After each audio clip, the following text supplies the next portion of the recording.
What's happening? Welcome. It's indisputable. Good to be with you. We got a lot on the agenda today. Ladies and gentlemen, breaking down news of the day, we have Adrienne Lawrence, attorney at law, author, and TYT contributor. Also, Bullpen.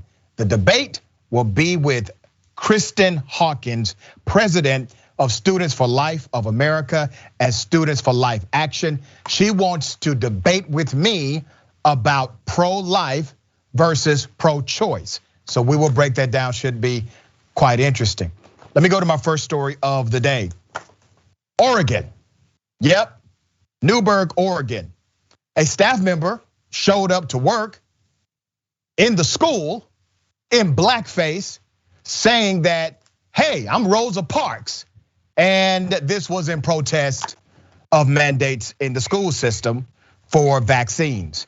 This was at Mabel Rush Elementary School.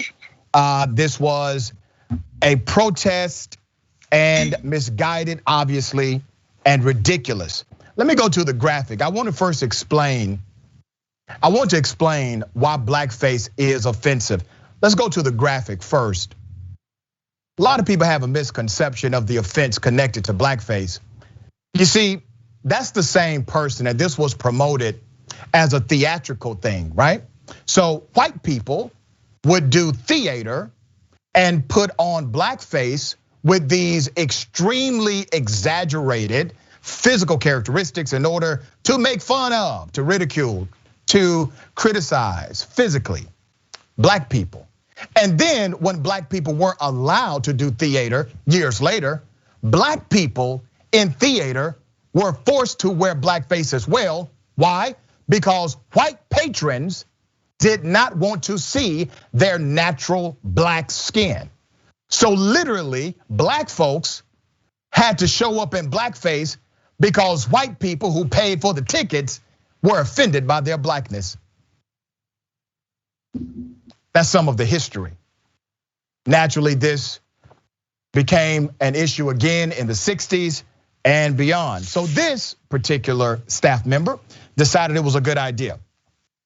A fellow staff member at the school who provided initial information on the incident said Laura Perfell, a special education assistant who the district said it would not name due to being a personnel matter, darkened her face with iodine. Let's show a picture of the school. That picture is courtesy of the Newberg School District. The concerned staff member who requested anonymity said Perfell explained that she intended to look like Rosa Parks and have her actions serve as a protest of a mandate requiring school district employees to be vaccinated against COVID-19. This individual was soon removed from the school grounds, placed on administrative leave, according to a district statement. So this became a big deal. Last Friday, one of our employees reported for work in blackface. The Newberg School District said in a statement released Monday, September 20th. The employee was removed from the location and Human Resources has placed the employee on administrative leave. The administration of Newberg Public Schools condemns all expressions of racism. School system also said, and I quote, "It is important to remember how blackface has been used to misrepresent black communities and do harm.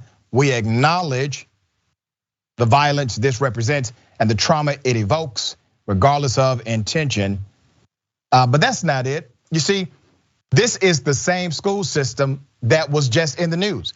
A Newberg High School student was connected to a racist slave trade Snapchat group video, resulting in a student-led protest during a sporting event in solidarity with Newberg's black students.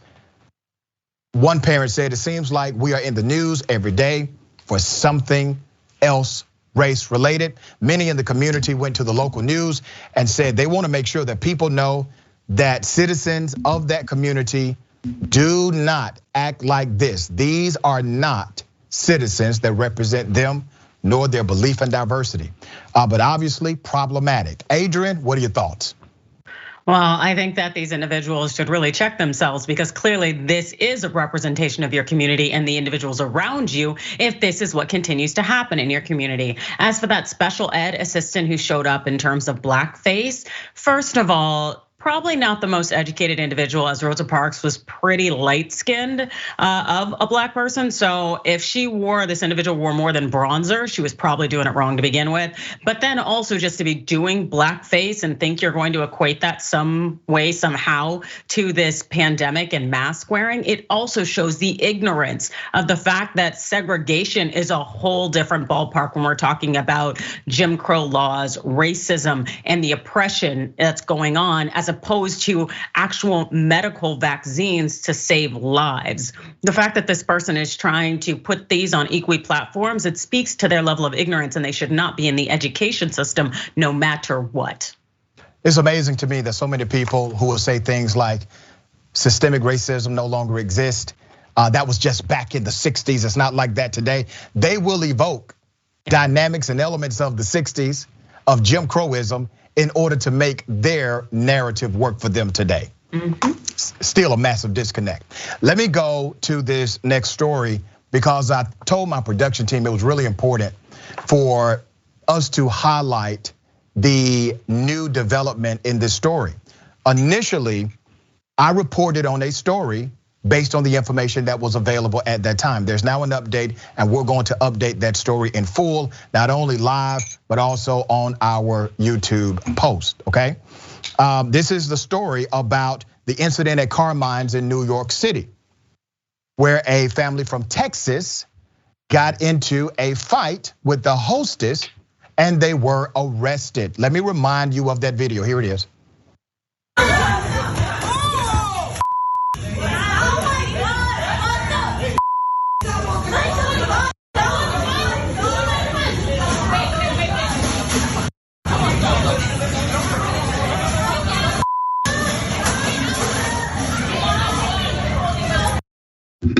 Okay, now initially, this was reported, this incident took place because of a vaccine card. The restaurant said you need a vaccine card in order to dine, and they did not have one. And then it got into a royal rumble. Well, we got more information now, and I'm going to highlight that information. Our lawyers for both Carmine's and the woman said the three women had in fact provided documentation of COVID vaccinations. The altercation began after two men joined their party several minutes later, were unable to provide proof, according to the lawyers. Justin Moore,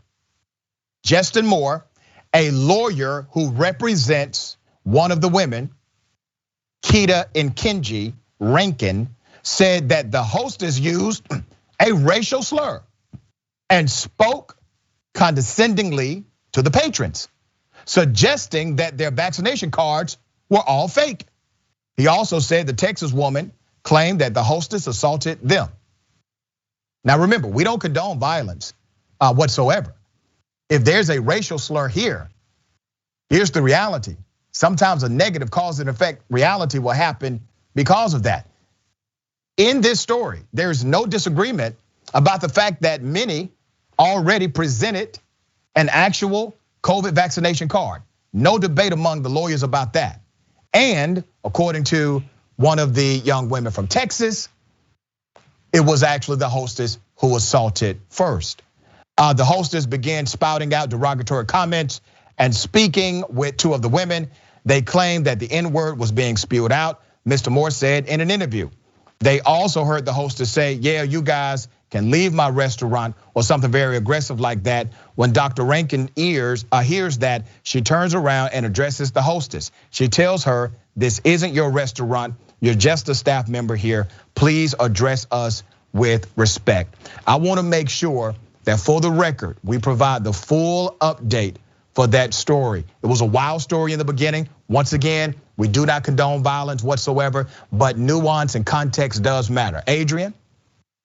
Well, I definitely never, exactly like you said, I never condone violence. At the same time, too, when you have a certain level of provocation, hey, they call them fighting words. And I don't necessarily know how this is going to go down or the full context of everything as we continue to get more information on the situation here. But at the end of the day, what we have is a significant problem here in the United States, particularly when it comes to not only vaccines, but also racism. And when we see those things come together and intertwine, what we're going to continue to see is unfortunate stories like this as a society, as we continue to struggle with the divisions, also with the level of oppression and people being very scared and hostile. Yeah, well said. You know, I'm really sick and tired of seeing, especially Black women, harassed just for existing. Yeah.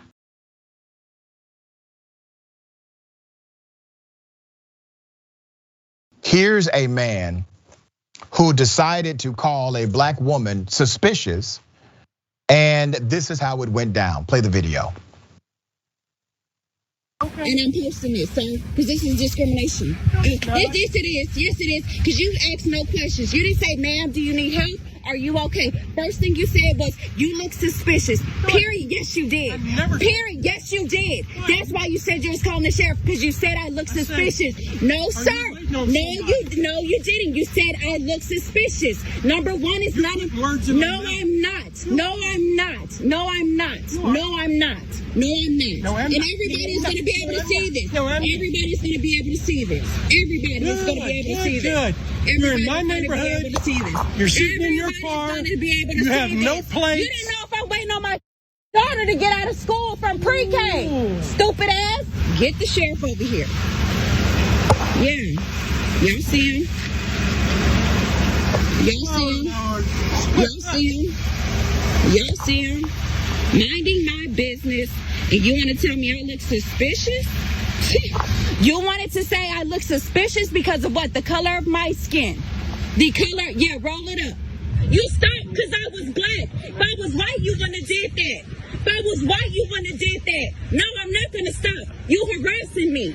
You can send the sheriff. Audie. I don't know. I just came home from the store. It was parked. There was no plates. So you need the police here. That's what you need. You need a gun. Because a Black woman is waiting, sitting in a car, existing, having the audacity to breathe. And this is, as you said, Mr. White Man, this is your neighborhood. She has no place. Well, here's the thing, she did have a place, and it is not your neighborhood. You see, this happened in Houston, Texas. The follow-up videos show that she actually did learn the identity of the individual mentioned, and let's put him up. Go ahead and make him famous, okay? The identity of the man is Freddie Benefield. He's also an engineer for the Houston Fire Department, probably why he knew the sheriff on a first name basis. So he decided to call the sheriff and say, hey, I don't know what's going on. I'm here, I came home, and oh my God, there's a suspicious Black woman in my neighborhood. She was supposed to be there. Her mom lives in that neighborhood, and she grew up in that community.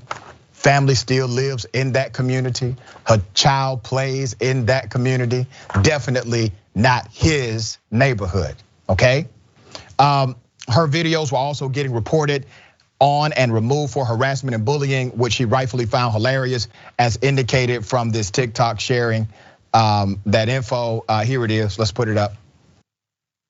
Yeah, removed for harassment and bullying. So she was harassing and bullying the guy, I guess. Okay, Adrienne, once again, she's just existing. Yep, and I know that one all too well. It's the regulation and policing of Black bodies that goes on every day. I can't sit in my car and wait somewhere in a predominantly white neighborhood, no matter what I'm doing, even if it's a neighborhood in which I grew up. And as someone who did grow up in a predominantly white neighborhood, I can attest to that fact. It's just not that you're presumed to be suspicious, no matter what you're doing, that you must be up to no good. And it's like, I don't need to explain myself. I don't need to share where I live or why I'm here. Just go on about your business and stop with your implicit racism, unconscious bias, and just all out foolery. Yeah, I don't know how implicit it was with this fella, because he told her that you have no place here. You know, yeah. I found it quite interesting that even when he realized that obviously this woman is not breaking the law, because think about it. If a person is there to break the law, literally that's the opposite of what will happen, right? A person will get up out of there, they will leave. Hey, guy, we don't want any problems. But it was clear she's not breaking the law. She has a right to be here. She definitely is not afraid of you calling the sheriff or whatever other buddy you got on speed dial. Even when that happens, and this is what irks me even more. Even when that happens, let's say you're just an ignorant SOB and you really believe that this was suspicious. When you realize it's not, why is it that these individuals do not simply say, you know what? I am sorry. My apologies. I was wrong. I hope you accept my apologies. Why do they never try to remedy the situation or at least regain some level of self-respect and admit they were wrong? You know why? They can't admit they're wrong to a black woman. Of course not. You don't apologize down. And also, I don't owe you any apology because the fact is this thought that we are violent, criminal by nature. So it's the thought that, hey, well, if I didn't catch you doing something wrong this time, there will be a next time. Yeah, and it's quite fascinating that these things continue to happen. I'm hoping that people start to get the picture. One of the reasons why we highlight these stories is because we understand here at Indisputable the power of social design. If we can continue to expose the evil and the corrupt and the racist culture, if we can provide a mirror, that mirror can be reflective on the soul of others, where it may stop this activity in the future. Somebody may think twice about approaching a person, a black person in particular, just for existing. This has been in operation for a long time. Now we have the ability to document it, talk about it, and publicly ridicule it as we see it, all right? We got more on the other side. Is Indisputable. Stick and stay.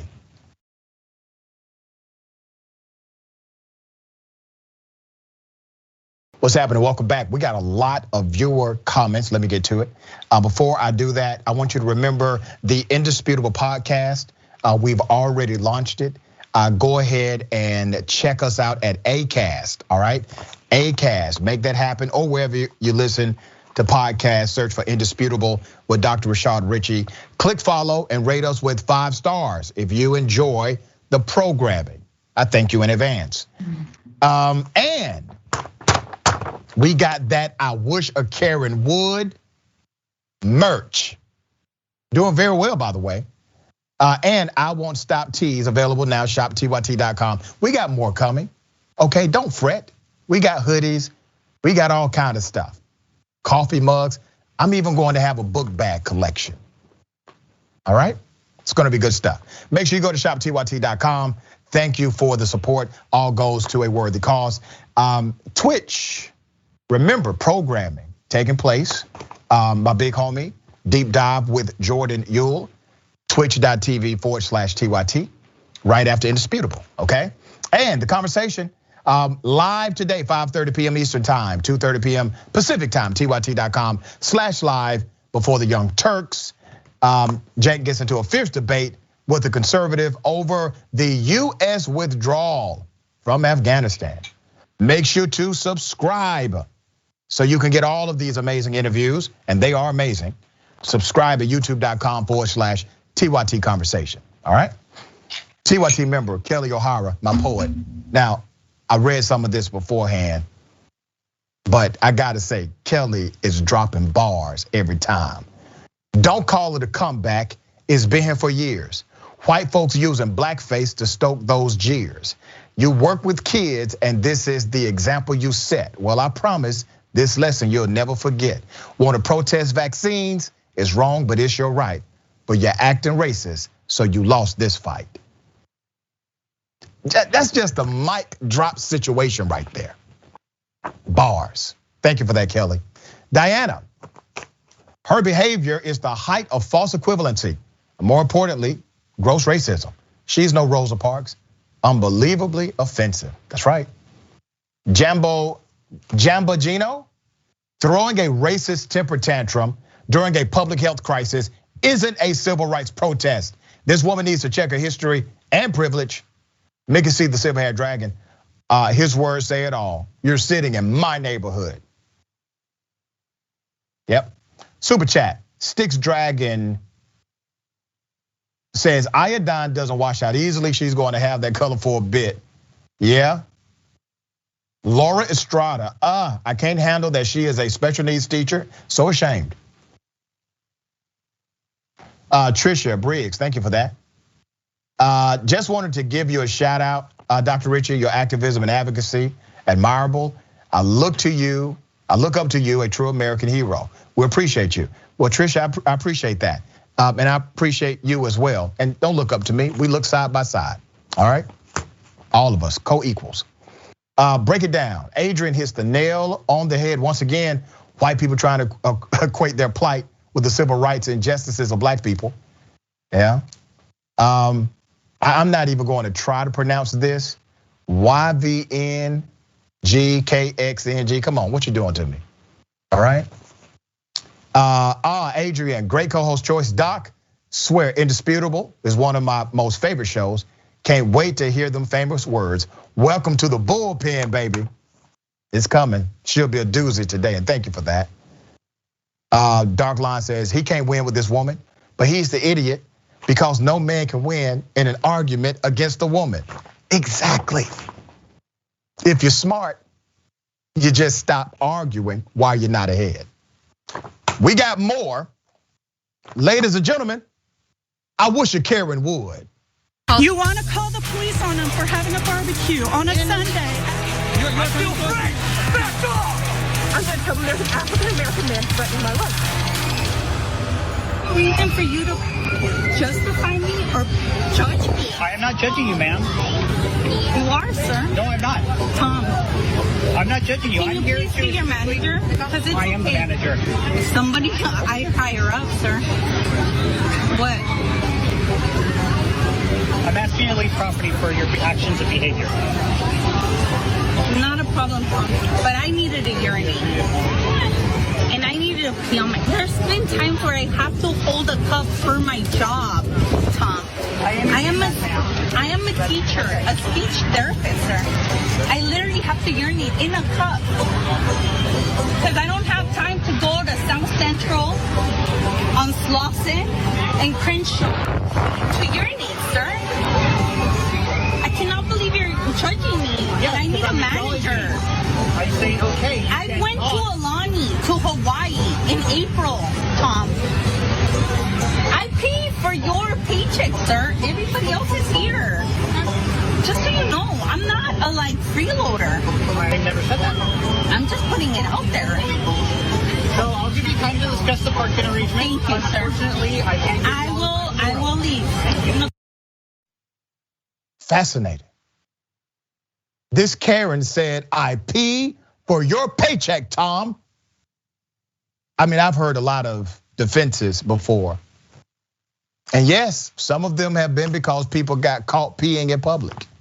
But I never heard anyone say, I pee not for me, but for you. Just remember that, Tom. This was an amusement park. There are restroom areas all around the park. I do feel for the woman. It's an embarrassing situation. But once you get caught, now listen, I'm a dude, okay? I don't want to get vulgar, but I've had to go around the building before. If I got caught and the store owner says, you gotta go, you gotta leave, well, I need to leave. The justification was quite ironic. Adrienne, thoughts? I really don't know where to go with that. She's peeing for you, Adrienne, and for me, and for everybody around us. Which What's wrong is with that? Very generous of her. At the same time, I'm good. She can hold her urine for me. That's what I would prefer, as well as this theme park. Yeah, there's just a lot going on there. But also too, just this thought of there are probably a lot of bathrooms at that theme park. Why she did not choose to use one is beyond me. But I just really want her to bump up her lie game, because I can respect a real good lie. And this, the little justification. Yeah, that was level. Right. You can tell she definitely did not work on, the what if thing, right? What if I get caught? What am I going to say? Number one, Karen, we know you didn't wash your hands. That's number one. You may need to be kicked out the theme park for that reason alone. But if you're going to make up something, I really don't think the route of, I do this so that you can get a paycheck, Tom. I don't think that's going to get you any favor with Tom, who, and I can tell Tom, listen, he takes his job seriously. He was professional. He said, hey, you're being removed because of behavior. Yeah.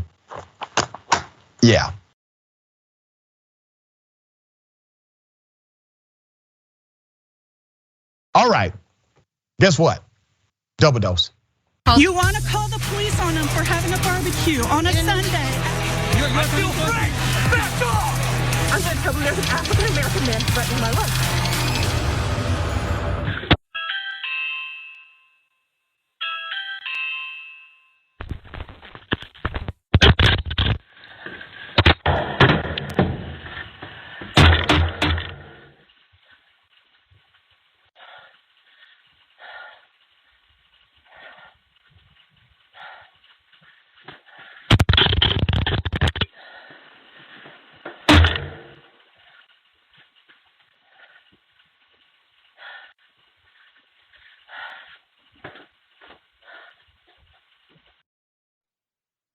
This has a hell of a background. Now, the Karen you just saw was getting into a fight with a Ring video doorbell.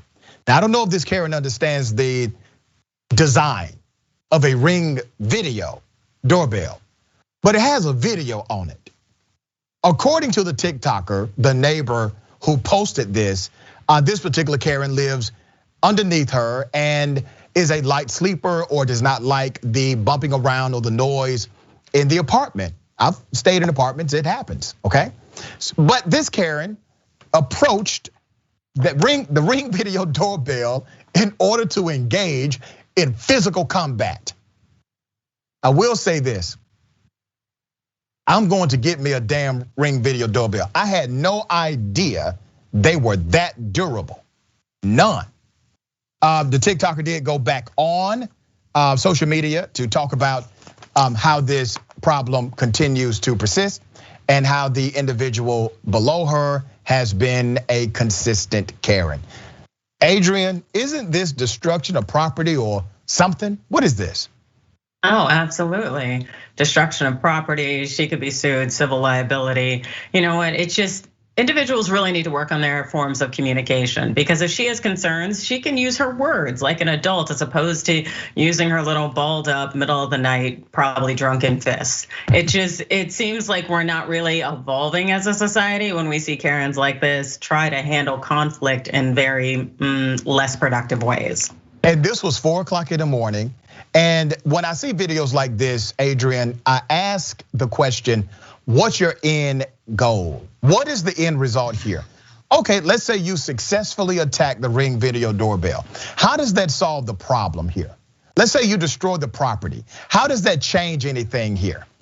Yeah, I don't think that this Karen thought far enough. But also too, part of me is like, if you're gonna come to someone's home at 4 a.m. to do whatever you're gonna do, it's like you'd at least think that she would be successful. Cause like you said, that Ring doorbell is very durable. It's like, really, what did you do other than put yourself on camera to look foolish? I don't get it.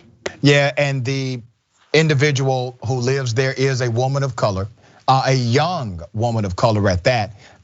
Seems to be very smart, put it out. She laid it out really well as far as what happened and why this happened. But here's the thing. You know, we've had Karens around for a long time.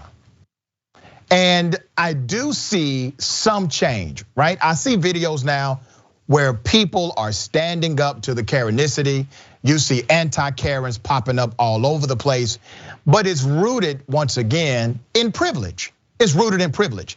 And let me do it this way, because some people get offended by their word. I really don't care that they get offended, but I do want to provide clarity over agreement. Even if you disagree with me, let me provide this level of clarity. Look at it this way. If you don't like the word privilege, let me use the word preference. There's a preference that you're given because of the color of your skin. You see, Dr. King, and dear sister, correct me if you think I'm wrong, Dr. King was well aware of white privilege. That's why he said that we should be judged by the content of our character and not by the color of our skin. He did not say it was a reality. He said one day it should be a reality. It's an ideology that we must fight for, which means currently it does not exist in the state of our country. And so in order for us to get to this point, I think we have to provide a significant reflection of who we truly are as a country. Yep, you are absolutely spot on. The fact is that there are hierarchies in our society, whether it is race, class, gender, age, so on and so forth. And when people want to ignore the fact that there are racial preferences and privileges out there, that just tells me they want to lie to themselves and to lie to me, and I am not here for it. I had the opportunity to debate Charlie Kirk a few days ago. We'll play that this Friday.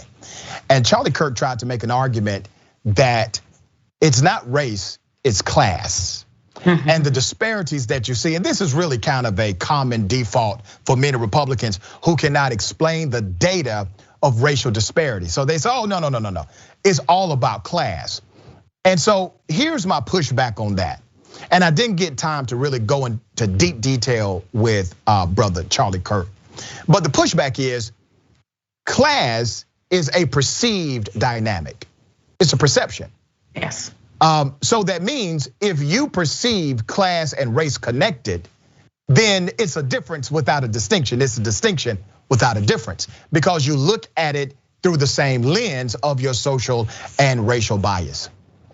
Yeah, no, you're absolutely right. And another analogy I like to explain to people is about pretty privilege. More attractive people getting access to things, people treat them differently, people are more likely to smile at you, et cetera, et cetera. Yeah. And people are quick to acknowledge the fact that beautiful people tend to have those privileges. So then I say, okay, well, why can't you acknowledge the fact that there is racial privilege as well?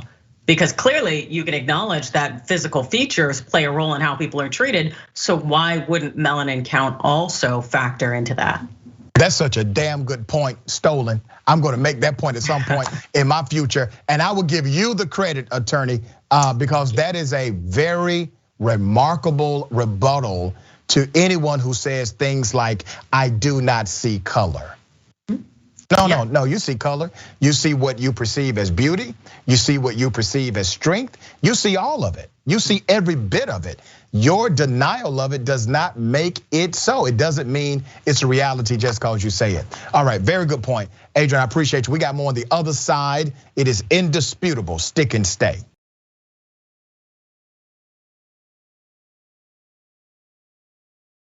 All right, welcome back, good to be with you. We got a lot on the agenda. Don't forget, check out Indisputable. We are on podcast as well now.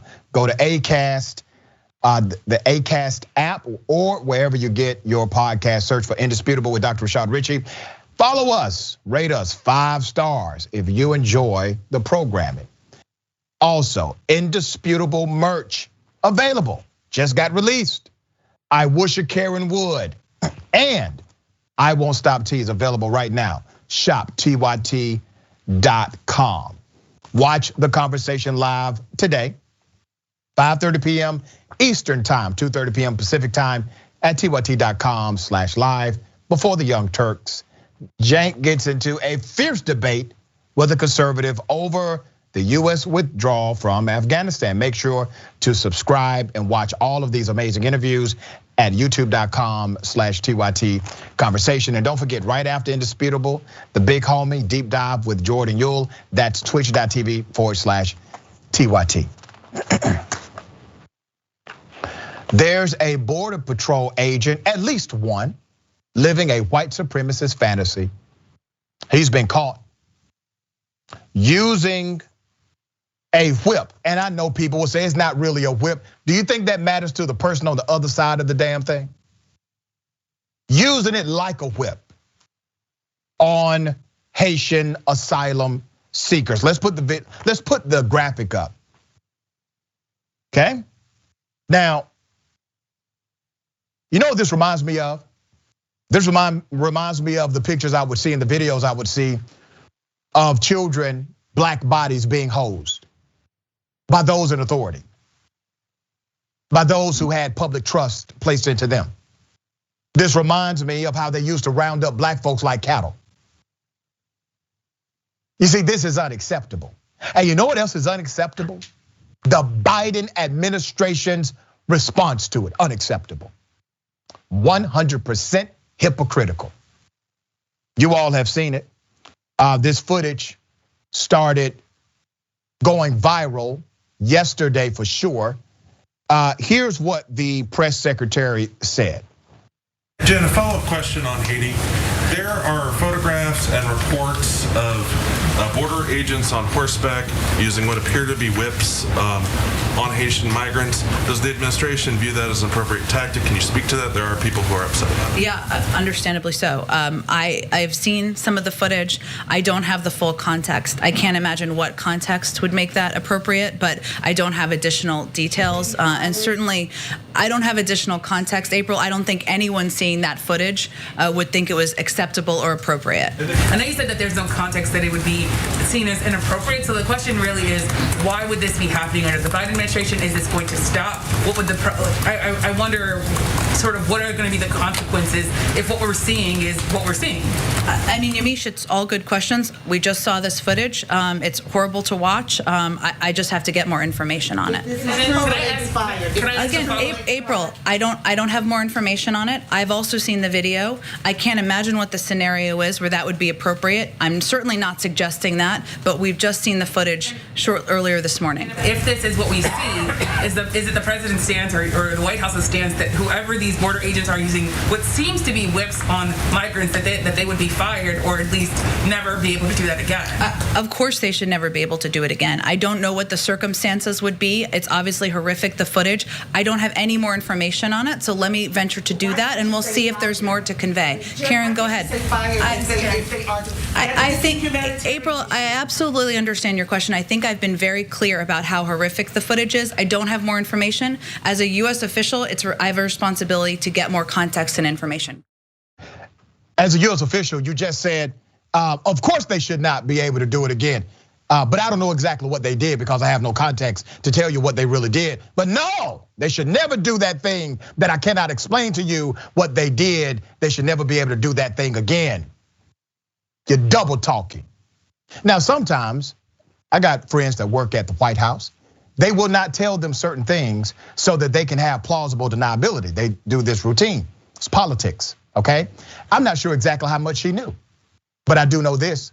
The Biden administration has not given us a direct guidance on who in the hell is going to be fired. I have not heard from a congressional committee or congressional Black Caucus or anyone as to what hearings we are about to have. But I do know that I'm highly pissed that what looks to be whips are being used on black bodies by those we pay through our tax dollars. I know that. And I know that we deserve answers in this country because we're the ones who finance what just happened through our tax dollars. They are accountable to us, not just to a politician or to a supervisor, but to us. They are public service and they should act like it. Boils my blood, a lot of back and forth. People are saying they don't know exactly all the context. Adrienne, do you need a lot more context here? No, not in particular. The fact that whips are being used against black bodies, as you've noted, it just harkens of another time, which is right now. A lot of people want to think that we're past a lot of the racism that goes on and past the Jim Crow era, past the slavery era. No, it just takes on different forms. And this is an example of this. And the fact that she doesn't have enough information, I don't necessarily know how new that information is when it came to her, the press secretary. But at the same time, there already should have, no pun intended, been whips cracked in terms of getting those agents off of their horses and out of their jobs. Yeah, quickly. And let me give a description of what happened. A mounted US Border Patrol agent shouted commands in a tense encounter with Haitian migrants wading through the Rio Grande near Del Rio, Texas, as the Haitians tried to climb onto the US side of the river Sunday afternoon. The agent shouted, "Let's go, get out now, back to Mexico." and according to the report, utilizing that whip routinely with those commands. I stand by my original position. I don't need new context here. I don't need additional context to know that the action is wrong.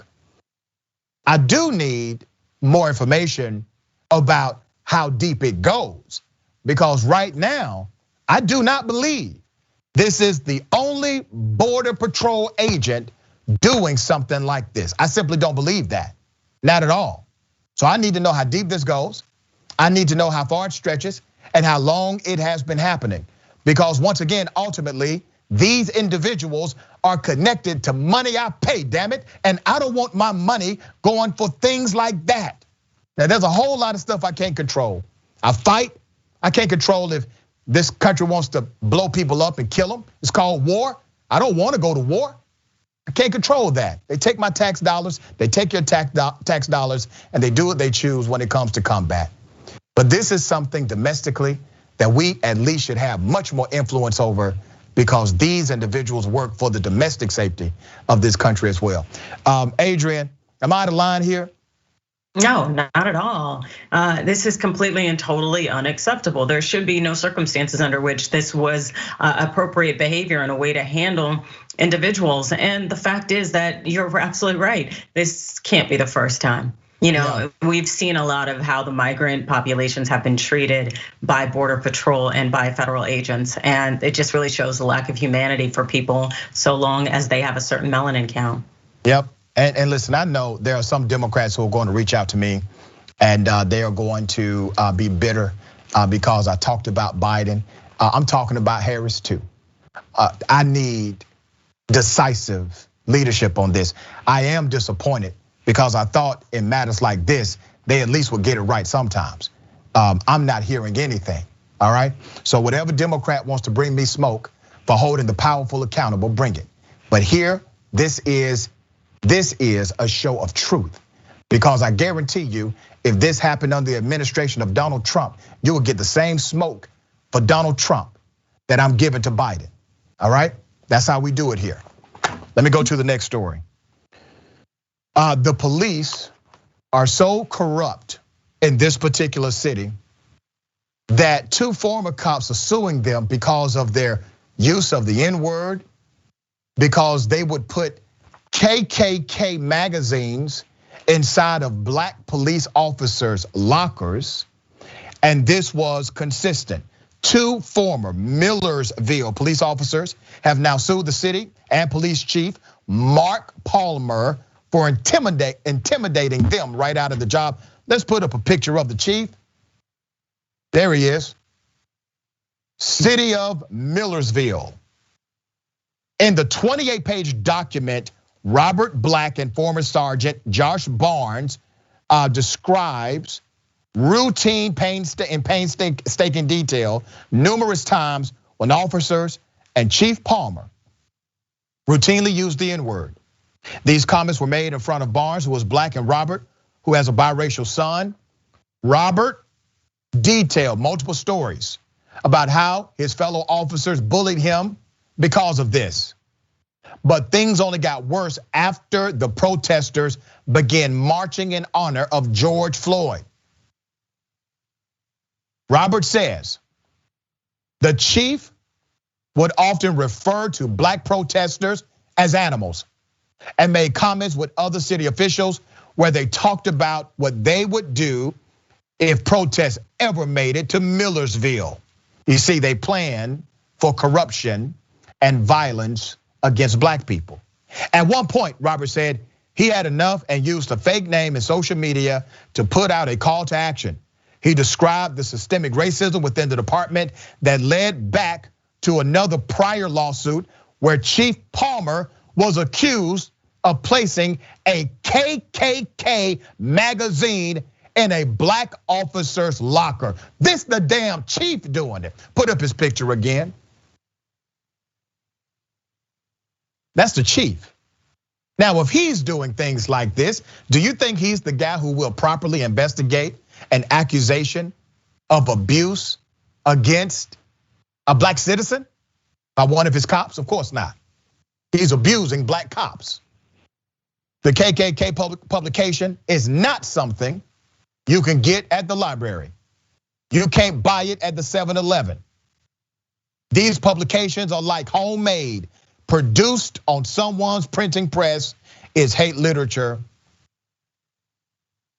said Black. Robert added that the department also attempting to conceal the fact that Assistant Chief Destin Carter was under investigation by the Tennessee Bureau of Investigations for Domestic Violence. Once the city determined that Robert was responsible for the social media posts, they fired him. Now he's calling for action. He's talking about what's happening: systemic racism, violation of civil rights. Well, they fired him. Barnes stayed for 2 months after, but left the department when the alleged intimidation became too much to handle. Let's put up a picture of the assistant chief there. That's Dustin Carr. The case is not the first time Palmer and the city have faced a lawsuit from within their ranks. In 2015, 2 men had previously been Millersville only Black officers sued Palmer and the city, alleging racial discrimination.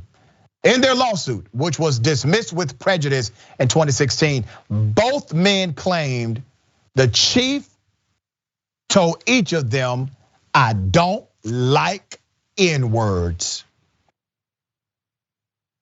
One of the former officers, Anthony Hayes, claimed Palmer took him on an unexplained visit to a former KKK leader's home, where Hayes was subjected to an extended conversation in the presence of KKK memorabilia.